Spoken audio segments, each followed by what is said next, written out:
how seriously do you view the threat of automation, and what's the time span for that? I would say not seriously at all, just because I'm not well enough versed on it to know. Okay. Yeah, I know that there's like a retort, like the claim is that AI is going to threaten a lot of jobs. Automation is going to threaten jobs that can't be replaced. The retort is that this is the lump of labor fallacy. We always find more work to do. And then the counter retort is that AI or general intelligence represents a type of like intellectual work or creative work or automated work that is actually going to be new compared to anything that's happened before.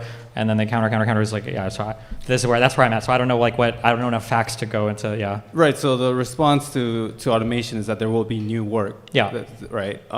I think that ultimately the net loss of jobs will be greater than the jobs that are created. I think we have what you can call corporate capitalism, right? We've depended on corporations for jobs, right?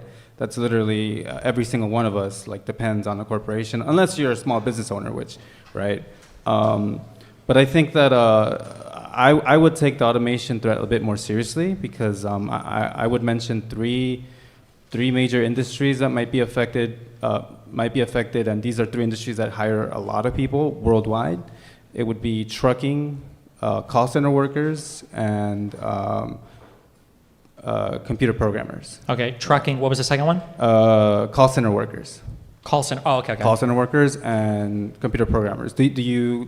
What are your thoughts on those being automated? Yeah, I mean, I've heard these before. I think I've even mentioned, the trucker thing is supposedly really scary in the United States. There's a huge amount of, I don't think it's the number one industry, but it might be. But it employs a ton of people, right. And the threat of automated cars is supposedly really scary there. But thankfully, Elon is pushing that back every year. So hopefully we never. Right. We have Waymos already here in LA, right, and sure. in San Francisco, right? They're not trucking though, but no, I know what you mean. Yeah. Right. So again, the trucking employs millions of Americans, mostly Republicans, mostly living in red states, right? Not college educated, high school diploma kind of thing.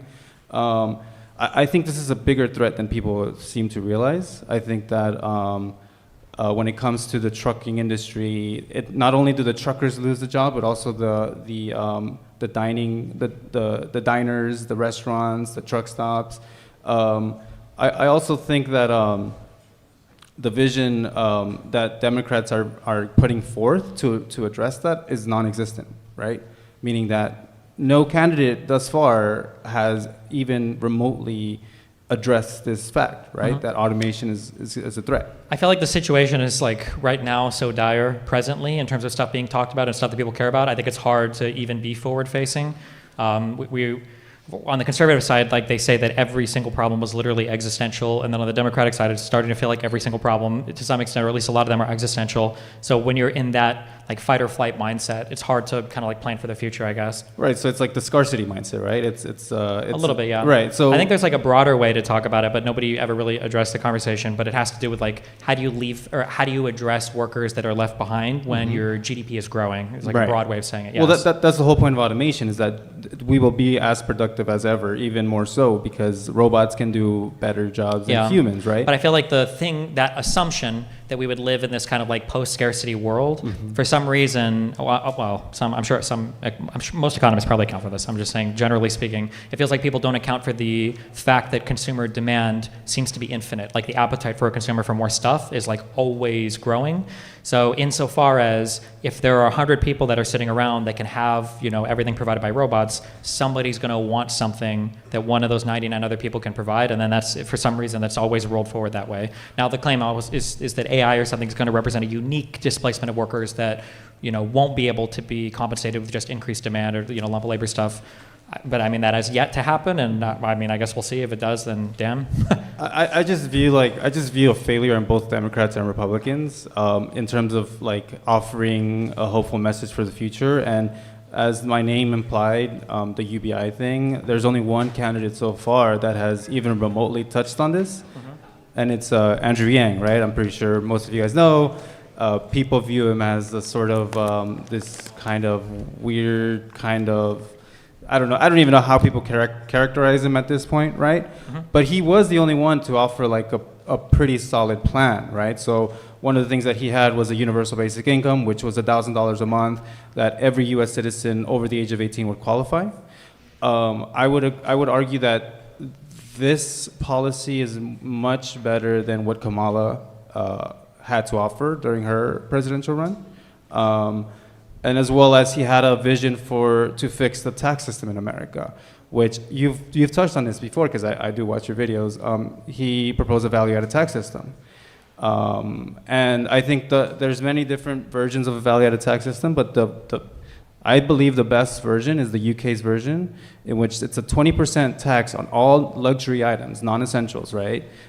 There's I believe a 3 or 6% tax on semi-essentials. Think diapers, children's clothing, things of that nature. And then there's essentials are not taxed at all, meaning groceries like milk, eggs, rice, beans, fruits, and vegetables, right?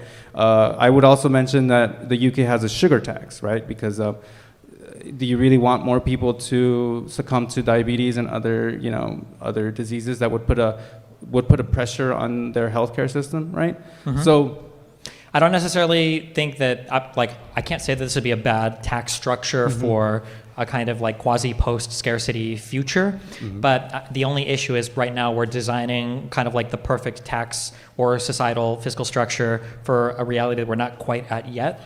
So I think it's hard to, I think the value-added tax system offers a lot of strengths even now if it were to apply. I'm not going to disagree on that. It'll never happen because Americans, well, actually, I guess that's not true. It would only happen if Trump did it because apparently that's the only way conservatives will accept new taxes. But I think most economists, I think everybody is generally in favor of a type of value-added tax because it gives the federal government the ability to have a federal sales tax. But I would never. I don't think I would oppose it. I would support that, but I don't think it's going to happen, unfortunately, in the U.S. Well, I think all of these conversations that I've heard so far, I mean, that you have, and I really applaud you for what you do, right? To put yourself out there and talking to the right.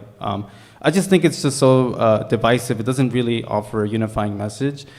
There's a vision of a universal basic income that has to do with kind of reeling it all back in and offering an actual vision to actually fixing this country's problems. So when it comes to UBI, right, it's if you pair it with a value-added tax, right? If you give $1,000 a month to a single mom or a family or someone that's just struggling to survive, they're going to get the $1,000 a month. It's going to subsidize their wage. If they use that money to buy the groceries that they have to buy these things, right? They have to buy their everyday staples, right? Uh-huh. Well, those things won't be taxed at all. So you're basically giving these people the most help you can give them, right? Once they run out of $1,000 a month, then they still have to be productive members of society, and they still have to find a job to cover for whatever else they have as expenses. So in terms of progressiveness, I think this is the most progressive taxes you can have. Also, a value-added tax, and I've heard you talk about a wealth tax and how inefficient it is. I think a value-added tax is way better at taxing rich people, right? Because it targets their consumption, right? So when it comes to VAT, a uniform VAT of 10%, mm-hmm. right? A 10% VAT on, let's say, your TV breaks. You got to buy a new HDTV, $500. All right. How much is the 10% VAT on that? Well, it's $50. All right, so you're going to spend $550 now, right? But as you go into the higher society, levels of society, what's a 10% tax on a $20,000 Rolex watch, or a $100,000 sports car, or $1 million yacht, right? So you're going to target rich people's consumption choices, so that you have a better system than and again. I don't necessarily disagree with you, but I feel like we're designing optimal tax strategies for a country that's absolutely not, we can't even agree on progressive income taxes in terms of like higher taxes for wealthy people. We just had these whole Trump tax cuts that are absolutely obliterating our budget that have now been solidified after the one big beautiful bill. Mm-hmm. So the idea of trying to talk about like a progressive value-added tax structure, I think there's just like these are interesting conversations, but it's like a land value tax that all the Georgian people like to talk about too. Like mm-hmm. It just feels like we're so far away from even having we don't even agree on what the problems are when it comes to taxes in the U.S. I mean, one of the reasons why I put myself out here like this too is because I've had the opportunity to talk to a lot of people about this, mm-hmm. Republicans included. I'm an Uber driver here in SoCal, so that means I end up in Orange County, mm-hmm. right? And I've talked to Republicans about this, and I am able to have the most productive, healthy conversations with them. if I stick to just this topic. And a value-added tax is actually pretty popular amongst them, right? It's pretty straightforward, right? You're taxing luxury, you're taxing people's consumption. Yang also proposed that if you're going to raise this 10% value-added tax, you're also going to lower the federal income taxes by a similar percentage. You're not gonna put in an extra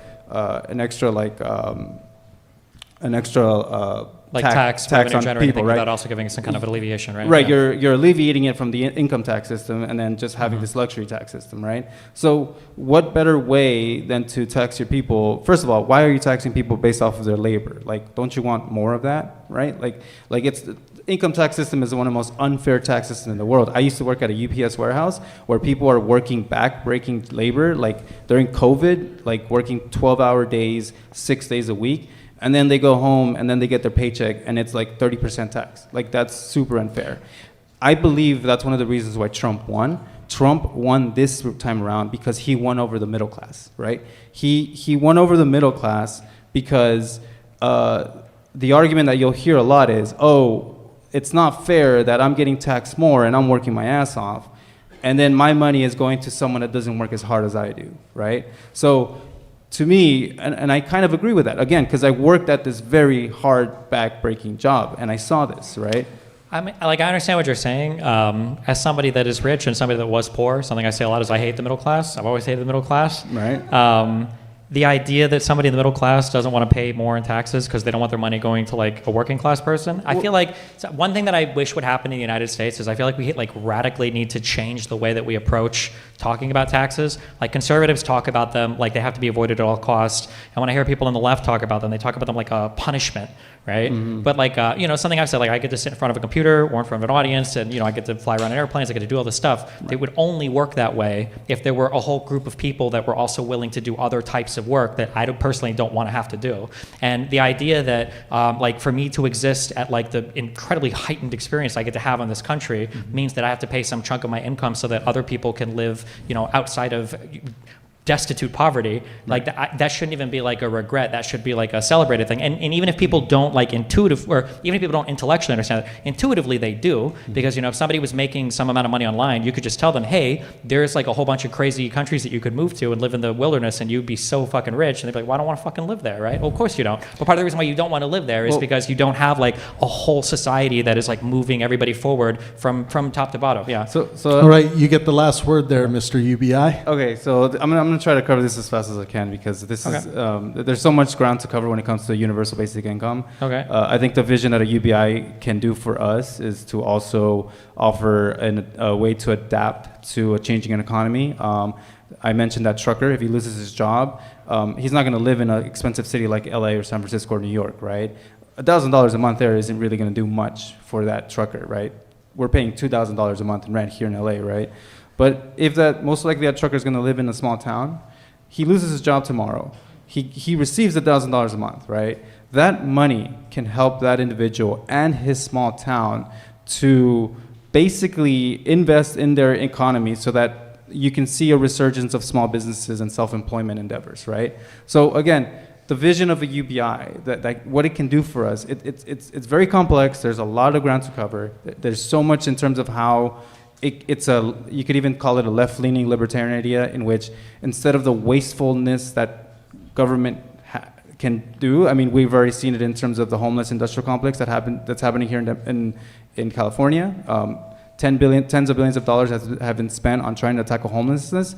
Has anyone seen an improvement? No, because it's there's so much wastefulness and inefficiencies of government, right? Whereas a UBI it's a left-leaning libertarian idea because you're reducing government bloat and waste, right? And instead you're putting that money straight into people's pockets. You're going to save money in the long run on many different levels. Again, there's so much ground to cover. I can talk about healthcare. I can talk about the prison system. I can talk about like how this offers a better vision for America, going down in terms of jobs and automation and all that. But I do, it really kind of, seeing these kind of conversations happening where neither, like, you guys are just arguing, like, it's just two sides arguing on some of the dumbest fucking positions ever, and no one is really actually thinking critically to move forward, to move this country forward. It kind of makes me sad, because it's like, what the fuck are we doing, guys, right? And like I said, yeah, I understand, but I mean, like, you also you kind of have to meet people where they are. Like, the UBI argument can be the best argument in the world, but if I show the right group of conservatives a picture of a bunch of brown and black people getting it, they're going to be immediately opposed, and they're going to call them all lazy. It's like, okay, well, I guess we're that's the beauty about yeah. the universality of it, right? But Yang also had a really good. He actually had traction with Republicans during that 2020 election cycle, right? So he was able to offer a vision that Democrats didn't offer, right? So again, this is, we're all just kind of like just going in circles with some of the dumbest things I've ever heard, and it's all brain rot kind of topics, right? And I get it. It's amazing. It's really cool to have you on the left side to like defend a lot of these positions, but I still think it's not enough. It's still not enough, and Democrats have failed us. Just as much as the Republican, I mean, I'm not even going to fucking mention Republicans, but Democrats are failing us, and I'm trying to learn from those failures, and I'm trying to like offer a different alternative vision. To All right. So. Thank you, Mr. UBI. Rock and roll. You had a good run.